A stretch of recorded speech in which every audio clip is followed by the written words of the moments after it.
प्रेम से बोलेंगे साचे दरबार की जय। धर्म के अवतार की जय। सत्य एवं धर्म के मार्ग की जय। दिव्यापुर के पावन दरबार की जय। ओम सदा शिव निराकारी निर्गुण अलौकिक निरंजन परम पिता पार ब्रह्म परमेश्वर जी परमात्मा जी के पावन सी चरणों की पवित्र धूल में निस्तिन की भांति प्रणाम प्रणाम प्रणाम बारंबार प्रणाम हजारों बार प्रणाम लाखों बार प्रणाम करोड़ों बार प्रणाम अनंत बार प्रणाम कोटि कोटि प्रणाम कोटि कोटि प्रणाम कोटि कोटि प्रणाम। हे संपूर्ण पुण्य जीव आत्माओं, निस्दिन की भांति आपको सत्य एवं धर्म का पथ मार्ग सिखलाने एवं बतलाने के लिए आपकी सेवा में पुनः हाजिर एवं उपस्थित हुआ हूँ। सर्वप्रथम छोटी सी महिमा गाएंगे उस निराकारी निर्गुण अलग निरंजन परम पिता पार ब्रह्म परमेश्वर जी परमात्मा के पावन सी चरणों की पवित्र धूल में। उसके बाद हम अपनी बाणी को आगे बढ़ाएंगे। ओ अरे मन ये 2 दिन का मेला रहेगा, अरे मन ये 2 दिन का मेला रहेगा, कायम न जगी का झमेला रहेगा, अरे मन ये 2 दिन का मेला रहेगा। प्रेम से बोले सत्यवाणी बतलाने वाले सर्व संतों की जय। ही प्रिय पुण्यात्माओं, जैसा कि आपको हम बतलाना चाहते हैं कि आजकल चैनल के माध्यम से इतना भ्रमित किया जा रहा है समाज को। YouTube चैनलों पर आपको लाखों करोड़ों लोग सिर्फ यही बतलाते मिलेंगे कि ये कल की हैं, वो फला कल की हैं, या फला फला गांव में कल की मिले, आज 32 साल के कल की मिले, आज बुजुर्ग कल की मिले। ये सब एक भ्रम फैलाया जा रहा है, क्योंकि उनको किसी को भी ABCD का ज्ञान पता नहीं है कि कल की क्या शब्द बनता है। कल की त्याग है, बलिदान है, तपस्या है कल की। जिन्होंने हजारों वर्षों लगन निष्ठा प्रेम पूर्वक तपस्या की हो, ऐसे श्री हरिनारायण पावन विष्णु भगवान जी जिनके संपूर्ण शरीर से अंग अंग से हे प्रिय पुण्यात्माओं जल धारा बह निकली और उसी से ये संपूर्ण पृथ्वी पर जल की उत्पन्न हुई। यहाँ तक कि ऐसे जल की उत्पन्न तो दूर रही, स्वयं श्री हरिनारायण पावन विष्णु जी के पावन से चरणों की पवित्र धूल ने जब अलग निरंजन परम पिता पार ब्रह्म परमेश्वर जी परमात्मा का सुमरन जाप किया और वो वामन अवतार में निरंजन पिता के स्वयं स्वरूप को दर्शाया। जब वामन अवतार में 3 पग भूमि बलि से राजा बलि से जब 3 पग भूमि मांगी तो 3 पग भूमि में उन्होंने संपूर्ण लोक भवन पृथ्वी लोक से लेके अखिल ब्रह्मांड तक 3 पग भूमि में प्रिय पुण्यात्माओं जब नाप लिए तो वो अवतार और गुरु दत्तात्रेय जी का अवतार ये अलग निरंजन पिता पार ब्रह्म परमेश्वर जी परमात्मा का स्वरूप दर्शाते हैं समाज में। ये कोई साधारण अवतार नहीं हुए हैं। ने प्रिय पुण्यात्माओं, बकने को तो आजकल YouTube चैनलों पर अनेकों लोग कहेंगे कि वो परम ज्ञानी ध्यानी। अरे ये सत्य नहीं है। जो कल्कि जी द्वारा आपको ये ज्ञान बतलाया जा रहा है ये परम सत्य और सौभाग्य वस्तुपूर्ण आत्माएं ही समझेंगी। ऐसे किसी को कोई नहीं बतला सकता कि क्या ज्ञान होता है। उन्हें तो ज्ञान का भाव अर्थ ही नहीं पता। अरे ज्ञान का भाव अर्थ ही बतलाएं, ये बड़ी बड़ी डींगे हाँकते हैं YouTube चैनल पर बैठे बैठे लोग कि आज यहाँ कल की मिले, कल वहाँ कल की मिले। अरे ज्ञान का भाव अर्थ ही बता दे। अरे जब गुरुकुल में जाते हैं छोटे से बच्चे हुआ करते हैं। आजकल तो स्कूल कॉलेज जहाँ पर आप नजर फेंकेंगे वहाँ पर विद्यालय स्कूल कॉलेज हैं और नाना प्रकार की शिक्षाएं दी जाती हैं, लेकिन संस्कार देने वाला आज के युग में कोई स्कूल कॉलेज नहीं है। आज माता पिता के सम्मान से लेकर गुरुओं का सम्मान करने वाला कोई छात्र नहीं है। जब गुरुकुल में पहले जहां गुरुकुल में श्री कृष्ण और सुदामा एक साथ जाया करते थे, उस गुरुकुल में गुरु जी की आज्ञा के बिना पत्ता नहीं हिला करता था। गुरु जी अगर कह दे कि आज आपको वन में जाके लकड़ी बीनना है, तो लकड़ी बीनने का कार्य शिष्यों द्वारा होता था। आजकल अगर बच्चों से कह दिया जाए, गुरु जी कह दें कि चले जाओ ना, हमारे घर में गैस सिलेंडर रखाना, तो बच्चे कहेंगे हम क्या तेरे गुलाम हैं, हम क्या तेरे नौकर हैं जो तेरे घर तक गैस सिलेंडर पहुंचाएं। तो आजकल समाज में सब प्रकार की सोच विचार भाव बदल गए हैं, तकनीकी सिस्टम बदल गया है, और ये हमारी जो ऊर्जाओं की ग्रंथियां हैं, इनमें कोई ब्रह्म ज्ञान बतलाने सिखलाने वाला आज के युग में अब रहा ही नहीं, क्योंकि वो तत्व विलुप्त होते जा रहे हैं। ज्ञान बतलाने वाले साधु संत महात्माओं की कोई सुनने नहीं लगा है इस धरा पर। इस धरा पर सिर्फ काम वासना, यौन वासना में लिप्त मनुष्य अपने आप को 84 लाख योनियों को भोगने के लिए प्रत्याहित कर रहा है। आज समाज में नाना प्रकार के बंटवारे हो गए हैं, जमीन से लेकर मकान तक का, यहाँ की माँ बाप तक का बंटवारा होने लगा है कि अगर कोई पिताजी को रखेगा तो कोई माता जी को रखने का कार्य करेंगे। आज ये समाज की एक विडंबना हो गई है। समाज में सुधारने का अवसर निरंतर परमपिता पाक ब्रह्म परमेश्वर जी परमात्मा के किसी न किसी स्वरूप के वर्णन द्वारा आप तक पहुंचाया जाता है। लेकिन हे प्रिय आत्माओं, आप में से किसी को कोई परवाह नहीं है कि समाज जैसा चल रहा है उसी हिसाब से हम चलेंगे। अगर एक ने कह दिया कि आज हम स्कूटर खरीदेंगे, तो दूसरे के मन में यही चिंता समाहित हो जाती है कि फलाने ने स्कूटर खरीद लिया, अब हमारा वो कौन सा दिन होगा जब हम भी स्कूटर खरीद कर और वो स्कूटर पर बैठेंगे। बस ये सोच है, लेकिन ये कभी नहीं सोचा कि एक घर में अगर कोई सच्चा साधु संत महात्मा बन रहा है, अच्छे कार्य कर रहा है, समाज को नया सतमार्ग, नई रास्ता दिखलाई जा रही है, तो उसके भाव विचारों पर चल के हम भी समाज में परिवर्तन के एक हिस्सेदार बनेंगे। हम भी युग परिवर्तन में शामिल होंगे। जब हम जागेंगे तो सब लोग जागेंगे।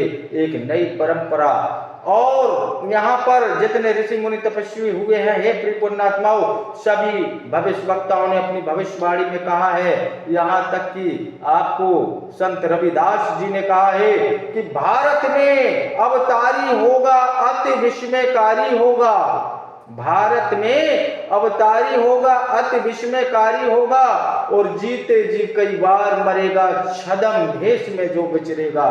हे प्रियपुण्यात्माओं, काफी लोग तो यही नहीं जानते कि छद्म भेष होता क्या है। एक छद्म भेष ऐसा भेष है कि नाना प्रकार के उसमें हम रूप बदल सकते हैं। आज अगर हम उसमें कोई अमीरी का ढोंग नहीं दिखाया जाता उस छद्म वेश में, उस छद्म वेश में हम साधु भी बन सकते हैं। उस छद्म वेश में हम एक कबाड़ा बीनने वाले भी बन सकते हैं। उस छद्म वेश में हम एक शिक्षा देने वाले एक गुरु भी बन सकते हैं, और उस छद्म वेश में हम एक शिष्य बनकर किसी गुरु द्वारा ज्ञान प्राप्त कर भी सकते हैं। उस छद्म वेश में हम एक ऐसा वेश भी धारण कर सकते हैं जो द्वार द्वार, नगर नगर, डगर डगर जाके अलग निरंजन परम पिता पाक ब्रह्म परमेश्वर जी परमात्मा के स्वरूप का वर्णन कराए। उस छद्म भेष से हम लाखों जीवात्मा को तार सकते हैं। उस छद्म भेष से हम लाखों जीवात्माओं को मोक्ष का ज्ञान सिखला सकते हैं, सत्य एवं धर्म का पथ मार्ग दिखला सकते हैं। ये छद्म भेष इस प्रकार से नाना प्रकार वर्णन है जो कोई भी इस धरा पर बताने वाला नहीं है। खाली ये कहेगा कि संत रविदास जी ने कहा है कि छद्म भेष में जो विचरेगा, जीते जी कई बार मरेगा।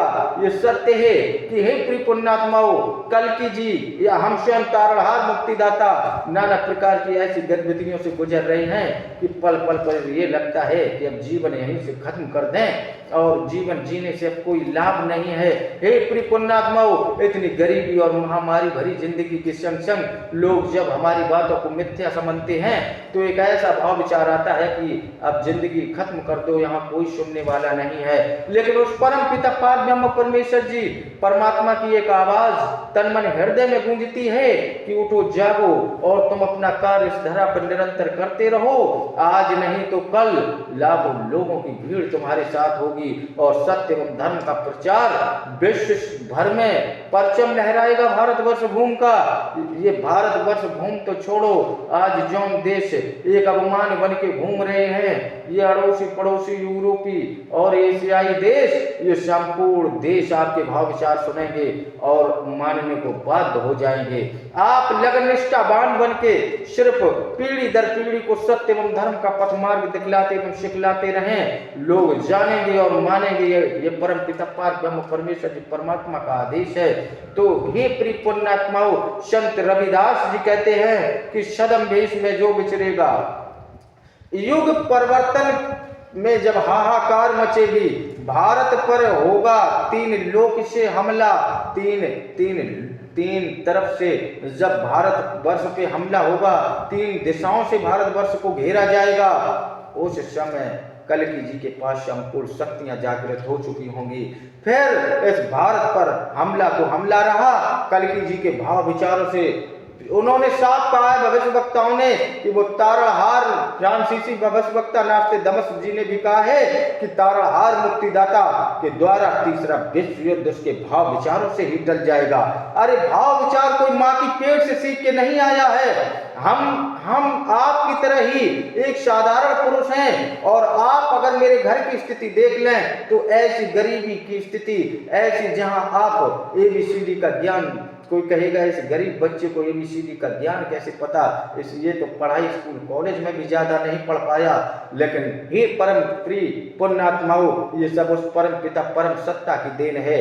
वो क्या है कि कब किसको पल भर में वो कौन सा ज्ञान सिखला दें, बतला दें। इसीलिए तो उनके स्वरूप का वर्णन करने वाले संपूर्ण ऋषि मुनियों ने कहा है, गुणगान ध्यान गाया है क्या, अलग निरंजन तेरी अद्भुत माया, अलग निरंजनी अद्भुत माया, जानी ना इंसान तेरी। और क्या कर दे रे पल में कुदरत है भगवान तेरी, अलग निरंजन अद्भुत माया। हे प्रिय पुण्यात्माओं, उनकी महिमा लीला से संपूर्ण जीवात्माएं परे हैं, यहाँ तक कि स्वयं ब्रह्मा विष्णु महेश उनकी लीला से परे रहते हैं। पता नहीं अलग निरंजन परम पिता पार ब्रह्म परमेश्वर जी परमात्मा की कौन सी माया लीला है, इसको कोई नहीं जान सकता, स्वयं पूर्ण पार ब्रह्म परमेश्वर परमात्मा ही जान सकते हैं। तो हे प्रिय पुण्यात्माओं, जब परमात्मा का आदेश होता है तो कल्कि जी अवतार लेते हैं, उनके आदेशानुसार इस संसार में सत्य एवं धर्म की ध्वजा लहराने का कार्य किया जाएगा।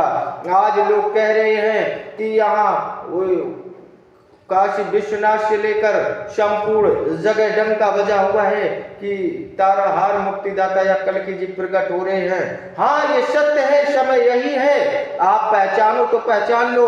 उन्होंने अपना कार्य करना शुरू कर दिया है, मुखवाणी वचनों द्वारा संपूर्ण जीवात्माओं को एक ही स्थान पर लाकर खड़ा करके और वो मोक्ष के लोक को ले जाने के लिए इस धरा पर आई है। हे प्रिय पुण्यात्माओं, इस धरा पर मोक्ष का ज्ञान सिखलाने बतलाने आए हैं। चाहे संत रविदास जी हों, जब भारत पर होगा तीन तरफ से हमला, तब भारत में कोहराम मचेगा और कैसे हिंदुस्तान बचेगा।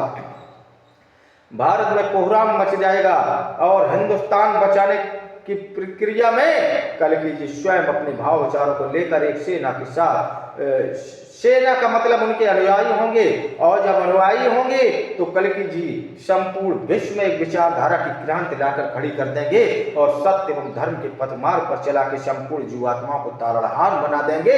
चाहे उस एशिया देशों में, चाहे वो चीन यूरोप की ध्रुव बनेगी और विध्वंसक ताकत गुरेगी, उस चीन को भी चेतावनी देने का कार्य कर रहे हैं कल्कि जी कि हे चीन देश, आप कोई गैर नहीं हो, आप भी परम पिता पार ब्रह्म परमेश्वर जी परमात्मा के तत्व का एक हिस्सा हो। हम मानते हैं कि एक जब चीन देश की उत्पत्ति कैसे हुई इसके बारे में आपको एक झलक दिखलाते हैं कि एक बार जब धर्मराज और चंद्रगुप्त जी की सभाएं लगी थी, संपूर्ण देवगण एकत्रित थे। वह निराकारी निर्गुण अलख निरंजन परमपिता पारब्रह्म परमेश्वर जी परमात्मा की सिर्फ आकाशवाणी होती थी और उसी आकाशवाणी को सुनने के लिए सब लोग एकत्रित होते थे। हे परिपूर्णात्माओं, जब पक्षियों का झुंड भी वहां सम्मिलित हुआ कि हम भी परम पिता पारब्रह्म परमेश्वर जी परमात्मा की आकाशवाणी को सुनना चाहते हैं, तो हे पुण्यात्माओं, उस पक्षियों के झुंड ने परम पिता पारब्रह्म परमेश्वर जी परमात्मा के संपूर्ण भाव विचारों को सुना और उसके बाद संपूर्ण समूह के लोगों को एक लोगों को बोलने का अवसर वहां दिया जाता था, चाहे वो पशु हो, पक्षी हो, कीड़े हो, मकोड़े हो, मानव हो, दानव हो, राक्षस हो या गंधर्व, ऋषि मुनि, किन्नर आदि जो कुछ भी है, सबको बोलने का अवसर वहां दिया जाता था। तो सबने अपनी अपनी वाणी को नियमानुसार क्रमानुसार परमात्मा के देवदूतों के सामने रखा और अपने भाव विचार प्रकट किए। इतने में वह पंछियों के सरदार भी थे। वो पंछी, ये जो उड़ते फिरते रहते हैं पंछी, उनमें से पंछी राज वहां जाके देवगणों के सामने कहने लगा कि आपने मानव जन्म को सर्वश्रेष्ठ घोषित किया है, अरे हम पंछियों को भी तो मौका दें, मानव जन्म दें और फिर देखें इस संसार में हम क्या कलाकृतियां बिखेरते हैं और कैसे अपने देश का निर्माण करेंगे और वो देश का निर्माण विश्व नंबर 1 कहलाएगा। हे प्रिय पुण्यात्माओं, वहां देवदूतों से अलख निरंजन परम पिता पारब्रह्म परमेश्वर जी परमात्मा जी ने जब उन पक्षियों के झुंड को कह दिया कि तथास्तु, जाओ हम तुमको एक लोक देते हैं, वो लोक चीन लोक से होगा। और क्योंकि पक्षियों के झुंड की आवाज है चें पौ, इसी प्रकार वहां चीन देश के लोग आपने बोलते सुने होंगे प्रिय पुण्यात्माओं। तो जब परम पिता पारब्रह्म परमेश्वर जी परमात्मा जी से संपूर्ण देव गणों ने आदेश दिया कि जाओ आप चीन देश का निर्माण करो और संपूर्ण पक्षियों को मानव योनि में भेज दिया कि जाओ और जाके अपनी कलाकृतियां बिखेरो। तो जब पक्षी लोग चीन देश का निर्माण करने मानव निर्मित देह धारण करके आए तो उन्होंने लगन निष्ठावान बन के सिर्फ एक ही कार्यक्रम को रूपरेखा उन्होंने दी कि हम मानव निर्मित ये प्राणियों से ज्यादा करके दिखाएंगे। उन पक्षियों के झुंड के समूह में एक ही लगन निष्ठा बराबर चलती रही प्रिय पुण्यात्माओं कि इस मानव से ज्यादा करके हमको इस समाज में दिखलाना है, इस पूरी धरा पर दिखलाना है। तो आपने देखा होगा कि उन शेपों पक्षियों के झुंड ने आज मानव जगत में एक नाम लिख दिया है। चीन ने आज चीन की तरक्की विश्व स्तर पर देखी जा रही है, क्योंकि उन्हें परमात्मा की भक्ति से कोई लेना देना नहीं। परम पिता पारब्रह्म परमेश्वर निराकारी निर्गुण अलख निरंजन परम पिता कौन है उन्हें कोई मतलब नहीं। वो तो सिर्फ पंछियों के झुंड और मानव के दुश्मन पक्षियों के झुंड में वो जो पक्षी लोग हैं वो सिर्फ मानव से बैर रखते हुए और अपनी लगन निष्ठा से अपने देश को आगे बढ़ाने का काम कर रहे हैं। ऐसे चीन देश की उत्पत्ति हुई। ये चीन कोई और नहीं, हे प्रिय पुण्यात्माओं, ये पक्षियों की आत्मा का एक झुंड है और वो अपनी उसी आवाज में और जिस कार्य के लिए उन्होंने परमात्मा से कॉल की कि हम अपनी कलाकृतियां बिखेरेंगे, तो आज चीन पूरे विश्व में अपनी कलाकृतियां बिखेरने का काम कर रहा है। कहीं आपको शीशे का घर बनाता हुआ आएगा या अनेकों नाना प्रकार की ऐसी नाना अजीब गरीब चीजें बनाने का कार्य करता है, क्योंकि वो परम पिता पारब्रह्म परमेश्वर जी परमात्मा से वचनबद्ध है। ऐसे चीन को भी मैं ऐसे अपने चैनल के माध्यम से कहता हूं कि सुधर जाओ। परमात्मा ने आपको आपके कहे अनुसार मानव जीवन दिया, लेकिन उस मानव जीवन का फायदा क्या? आप तो दूसरे को तो आप ऐसी नजर से देखते हैं, हैवान की नजर से, कि आप खा जाने के लिए तैयार रहते हैं। आपने संपूर्ण देशों में फूट डालने का कार्य कर दिया है। आप सिर्फ मानव की सोच विचारों पर हंसते हैं या मानव की आप कहीं समाज या किसी देश को हड़पने के बारे में हमेशा जो आपकी विचारधाराएं हैं ये सही नहीं है। ये विश्व स्तर पर आपको कहीं ना कहीं परमपिता पार ब्रह्म परमेश्वर जी परमात्मा के नाना प्रकार के नरक में ले जाने का कार्य करेंगी और नाना प्रकार के चीन देश के लोगों को नरक भोगने को वहां मिलेगा, क्योंकि आप उस परम सत्ता को भूल रहे हैं जिस परम सत्ता से आप कॉल करके आए। आपने अपना पूरा जीवन कलाकृतियां बिखेरने में गंवा दिया, वो सत्य है, लेकिन आपने कभी उस निराकारी निर्गुण अलग अविनाशी निरंजन पिता परम पिता पार ब्रह्म परमेश्वर जी परमात्मा का आह्वान ध्यान नहीं किया। आपके मन में ये क्यों नहीं आया कि हमें सत्य एवं धर्म के पथ मार्ग पर चल के सदा शिव निराकारी निर्गुण अलग अविनाशी निरंजन पिता, अरे आप तो स्वयं वहां पर अपने देश को बसाए हुए हैं। इतना प्रेम था परमात्मा को आप पक्षियों से, आपको जगह कहां दी कैलाश पर्वत के समीप आपको चीन देश बनाने का अवसर प्रदान कर दिया। वहां की शक्तियों के माध्यम से आप इतनी उन्नत कर रहे हैं और आप आज कैलाश पर्वत पर दुनिया की खोज बीन करने का, संग्रीला घाटी खोजने का कार्य कर रहे हैं। धिक्कार है चीन वासियों आपके जीवन पर, आपको कुछ ज्ञान नहीं मिल सकता। आप ज्ञान गंज की खोज करना तो दूर रहा, आप मोक्षदायी ज्ञान भी नहीं खोज पाएंगे। आपको कोई ज्ञान नहीं है, आपको सिर्फ बैर भावना है मानो निर्मित देह से, क्योंकि आप एक पक्षी हैं और पक्षियों का झुंड हो और आपको मानव से प्रेम नहीं है। आप अगर जब मानव से प्रेम करना सीख जाएंगे, परम पिता पार ब्रह्म परमेश्वर जी परमात्मा का चिंतन मनन करना सीख जाएंगे, तो आप प्रगतिशील होने के साथ साथ आप परम मोक्ष को प्राप्त करना भी सीख जाएंगे। हे प्रिय पुण्यात्माओं, निरंतर मेरा प्रयास है YouTube चैनल के माध्यम से नाना प्रकार का हम सत्य एवं धर्म का पथ मार्ग ज्ञान सिखलाएंगे, बतलाएंगे और सत्य क्या है उस पर भी हम आपको ले चलेंगे और मोक्ष क्या है उसका भी ज्ञान सिखलाने एवं बतलाने का कार्य हमारे माध्यम से होगा। हे प्रिय पुण्यात्माओं, आपको जागना ही होगा और हमारा साथ देना ही होगा, क्योंकि ये ज्ञान ना पहले आपने कभी सुना होगा और ना कोई आगे बतलाने वाला है। ये स्वयं निराकारी निर्गुण अलग परम पिता पार ब्रह्म निरंजन पिता का ब्रह्म ज्ञान स्वरूप है, जो सबको जीव आत्माओं तक पहुंचाने के लिए इस धरा पर स्वयं हम उत्पन्न हुए हैं। हे प्रिय पुण्यात्माओं, इसलिए हमारे चैनल को अधिक से अधिक लाइक एवं सब्सक्राइब करें और हमारे हर एक वीडियो को देखते रहें, जिससे आपको पता चलता रहे कि सत्य कल की क्या है और सत्य विचारधारा क्या है। भारत कैसे सत्य एवं धर्म के पथ मार्ग के साथ साथ विश्व गुरु बनेगा, इस पर हम आगे पहल करते रहेंगे। हमारे प्रयास निरंतर जारी रहेंगे और करके भी दिखाएंगे। ये नहीं कि हम सिर्फ यहाँ बैठ के बातें करते हैं, ये करके भी दिखाने के लिए आए हैं। तो प्रेम से बोलेंगे ओम सदा सत अलख निरंजन परम पिता पर ब्रह्म परमेश्वर पिता की जय।